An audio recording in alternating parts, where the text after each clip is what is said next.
Bienvenue sur mon podcast éclair Objectif PVT Australie, le podcast qui va te permettre de préparer sereinement ton PVT Australie.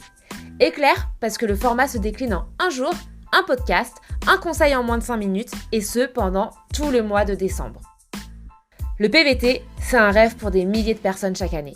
Trouver des conseils utiles, comprendre les démarches administratives, chercher les bonnes informations, les questions sont nombreuses pour les futurs PVTistes. Si tu te reconnais dans ces questions, que tu sois au début de tes préparatifs ou sur le point de partir, abonne-toi. Ce podcast va devenir ta meilleure source d'inspiration pour les prochaines semaines. Moi, c'est Maëlo, spécialiste et blogueuse sur l'Australie. Et chaque jour, je partage sans compter des conseils et astuces pour t'aider à préparer l'aventure qui va changer ta vie. Si cet épisode te plaît, n'hésite surtout pas à le partager sur tes réseaux sociaux en me taguant et à lui laisser 5 étoiles sur toutes les plateformes d'écoute.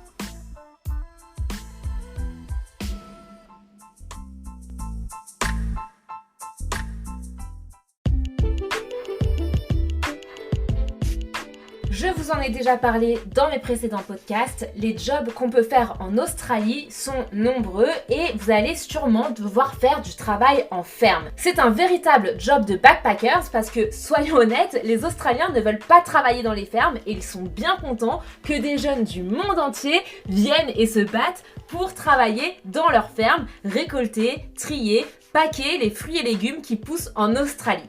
En plus, c'est un job qui te permet de postuler pour une deuxième, voire une troisième année en PVT. C'est donc une véritable aubaine pour les backpackers, pour le gouvernement et pour les Australiens qui n'ont pas envie de travailler dans les fermes. Du coup, tu n'auras pas trop de mal à trouver du boulot dans les fermes. Enfin, ne parlons pas trop vite, tu n'auras pas trop de mal si tu t'y prends comme il faut et si tu fais attention aux arnaques. Et oui, certains n'ont pas de scrupules envers les PVTistes et j'ai entendu des histoires qui font vraiment froid dans le dos. Je vais donc t'expliquer dans ce podcast tout ce qu'il y a à savoir sur les jobs dans les fermes. Comment bien choisir sa ferme ? Tout d'abord, sache que le climat en Australie évolue au fil de l'année et les récoltes aussi. Il faut donc que tu suives les saisons pour trouver des jobs plus facilement.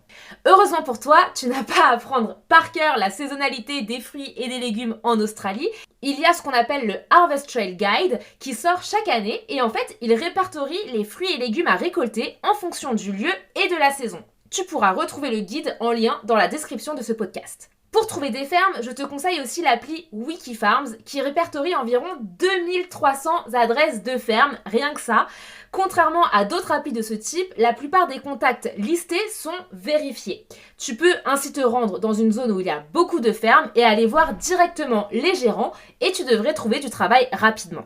Tu peux aussi rejoindre des groupes Facebook tels que Plan Ferme en Australie pour avoir des bons plans, discuter avec d'autres backpackers et découvrir de bonnes adresses. Malheureusement, comme je te le disais, certains Australiens peu scrupuleux profitent de l'attrait des fermes pour arnaquer les moins avertis.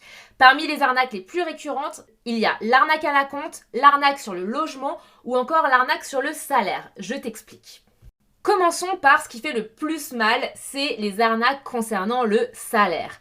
Certains fermiers te proposent une paye absolument ridicule. Fais attention à ce qu'on te propose. Tu peux être payé soit à l'heure, ce qui est souvent le plus sûr pour ton compte en banque, soit tu es payé au rendement. Tu es alors payé à la bucket, à la bine ou au kilo. Sauf que parfois, les fermiers te mettent un rendement qui est impossible à atteindre et donc tu te retrouves à être payé très peu.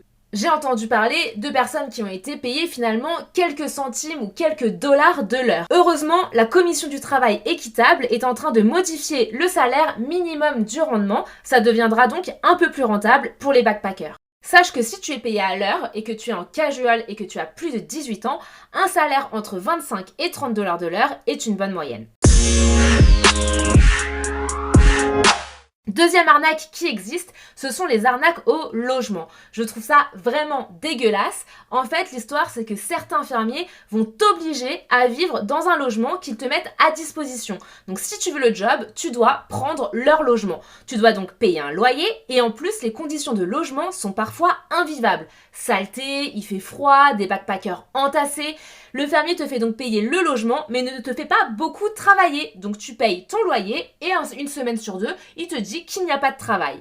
Résultat, pas d'argent pour toi et beaucoup trop d'argent pour le fermier. et en plus tu perds ton temps dans un logement qui est dégueulasse et tu ne comptabilises pas tes jours de ferme.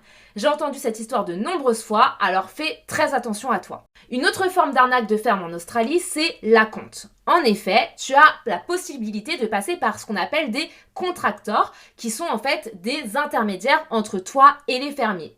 Ces contractors peuvent te demander de payer un acompte avant de travailler. Ce type d'annonce existe beaucoup sur Gumtree, c'est l'équivalent du Bon Coin en Australie. Les contractors, ce n'est pas forcément illégal, mais je te déconseille d'accepter ce type de pratique qui est donc de payer un acompte pour avoir du boulot, pour réserver ta place. Il y a beaucoup d'histoires de backpackers qui payent le contracteur et ensuite ils arrivent à l'adresse indiquée et en fait la ferme n'existe même pas. Et bien sûr, plus de nouvelles du contracteur et ton argent est perdu. Ne panique pas, toutes les fermes, heureusement, ne sont pas constamment en train de t'arnaquer. Grâce aux différents groupes Facebook, j'ai pu lister les bonnes adresses testées et approuvées par des backpackers. J'ai aussi une liste d'adresses à éviter du coup, justement parce qu'il y a eu des soucis avec les gérants. Il y a certaines régions à éviter également. Ce serait trop long de te lister toutes les adresses dans un podcast, mais tu peux retrouver le lien de mon article dans la description ou bien tu me contactes pour en savoir plus sur les fermes en Australie et je serai ravie de t'aider sur ce sujet.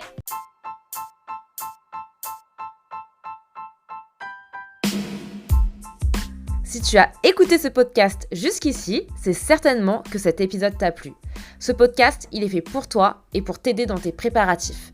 Je propose également du contenu sur Instagram, Facebook, YouTube et sur mon site internet. Contacte-moi si tu souhaites plus d'informations sur le PVT Australie.